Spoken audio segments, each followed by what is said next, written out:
It has been voted one of the most haunted properties in New York, a home with a sad and dark history that slowly tore a family apart and witnessed a mob killing and suicide. Today we delve into the paranormal history of Kreischer Mansion. In 1854, Balthasar Kreischer moved his family to the area of Staten Island. Even though he had a thriving brickwork, his success was overshadowed by grief as his wife Caroline had died the previous year, within days of giving birth to their 7th child. Some say it was complications from childbirth that killed her, while others claimed she never got over losing their 6-year-old son Henry 4 years before. Maybe this was one of the reasons that they did the move, a fresh start away from heartache. By 1858, Balthasar married again, but things were still not easy for his new wife Mathilda and himself. They had 2 children together, with neither reaching adulthood. You would think that this family had suffered enough, but by 1877, Mathilda died aged 52 and his beloved factory burnt down. People believe that even in death, Mathilda mourns the loss of her 2 children. There are many reports about a heartbroken woman who is heard wailing in despair from within the property. Long-time promoter Rick Rispoli was planning a concert series when he and his assistant walked into the mansion and the door slammed shut behind them. Immediately, they both could hear a woman sobbing. We came in one day and heard doors slamming and a woman crying on the 2nd floor. Then we heard what sounded like a child's footsteps, said Elizabeth Marino, who works with Rispoli. The youngest child of Balthasar and Mathilda, called Alfred, who was 5 years old at the time of his death, has been seen by many playing on the grounds and heard running through the mansion. While setting up a hayride and haunted house on the grounds a few years ago, a driver was reported as saying, "Someone has to tell the boy to move. He's going to get hurt." It was thought at first to be the son of one of the actresses, but on this day no children were said to be there.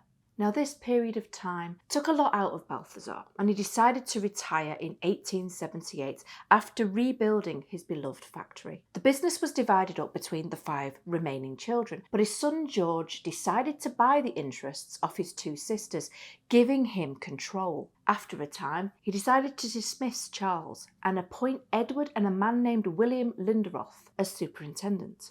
In 1884, construction started on the 2 Kreischer mansions that were being built for Charles and Edward. The 2 brothers had married sisters named Antonia and Frida Lanier. Again, nothing good ever seemed to happen without sorrow following in its wake, as by 1885 the houses were completed. But a short time later, their loving father Balthasar died. Then in 1891, their world started to dissolve around them once again, as not only did the factory burn down for a 2nd time, but after rebuilding it and struggling to get things back on track, Edward killed himself with a gunshot to the right temple in 1894. He was 43 years old. There are questions as to whether he really did kill himself though, as it was classed as a suicide under mysterious circumstances. Only a short while before his apparent death, he had been seen by workers and was reported as happy in his demeanour. There had been an argument between him, his brother George,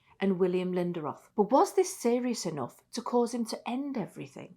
Others believe he may have killed himself after finding out that his wife Frida was having an affair with a man called Dr. Walker Washington. Now, upon hearing of his suicide, Frida was said to be totally heartbroken, but 18 months later she married the doctor. Was jealousy a factor of Edward's death? William Linderoth was not a popular man with the factory workers.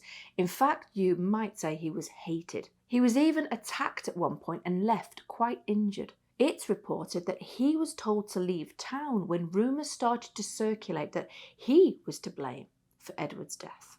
Whether it was death by suicide or at the hands of someone else, we'll never know. But many believe Edward haunts the mansion as a figure of a gentleman has been seen wandering the grounds as if lost in thought. Not surprising, as his brother Charles was said to have held many seances over the years as he tried to find closure for his brother's death. All it would take is for the seance to have been done by someone inexperienced, for a gateway to have opened and a spirit to have become trapped in the home. Scary thought, especially as they might have contacted someone other than Edward. After the fire and all the losses incurred, the family declared bankruptcy in 1899, with George dying in 1910 and Charles in 1917. Charles's mansion was torn down in the 1940s, but Edward's home remains and is the place that paranormal activity has been reported most. Locals started to feel that darkness inhabited the home, with tales of ghosts involving strange voices and flickering lights. In the 1990s, a Victorian-style restaurant opened, which was allegedly a front for the mob. There were numerous reports by employees and guests to the establishment of being touched or grabbed. One busboy even said he heard arguing and slamming doors coming from the basement, but when he went to investigate, found nothing out of the ordinary.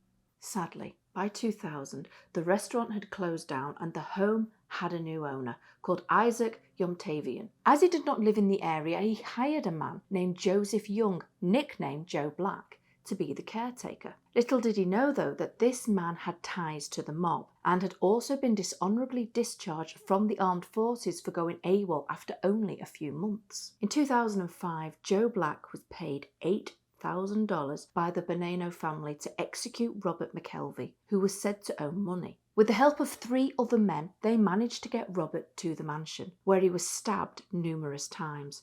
This didn't kill him, though, and he managed to make a run for the door. Here, he was reported to have been grabbed again and strangled, and after this failed, he was drowned in a shallow pool in the front yard. Robert certainly had a will to live, but in the end, the 4 men overpowered him. His body was said to have been taken down to the basement and cut into small pieces, where bit by bit he was burned in the furnace. A year later, the murder was discovered after Stefan Sikale turned informant for the FBI and told them about the crime. By this time, though, the furnace had been removed with the remodelling that had been taking place, but enough evidence was recovered for Joe Black to get life in prison in 2008. Gino Gillestro was given 20 years in 2009 for ordering the hit. Now, when you consider how Robert McKelvey died, it's no surprise that there are reports of his spirit haunting the mansion too.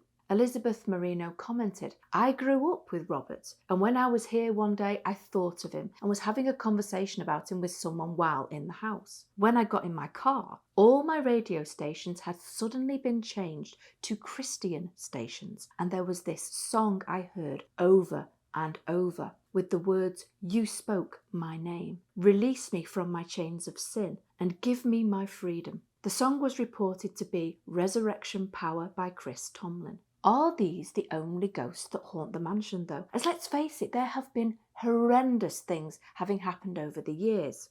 Author Linda Lee Macken wrote about it in her book Haunted History of Staten Island. Patrons and staff observed odd goings-on, loud banging, noises were heard, and an unseen force likes to slam doors. Pictures flew off walls, cold spots and icy drafts were felt, all classic signs of ghostly presence, she wrote. When you consider how many people have come and gone over the years as workers to the factory and the mansions, it also makes you wonder if any of them are some of the reported entities. One cook that died is said to be heard in the kitchen banging pans, for example. There's even been a woman spotted wearing Victorian-era clothing sitting on the porch of the home relaxing. But you also have to consider how many other people might have been executed at the home while Joe Black was working there as caretaker. It was only by chance that Robert's murder was discovered. So how many have gone undiscovered and are still believed to be a missing person? What are your thoughts on this, dissectors? Let me know in the comments below.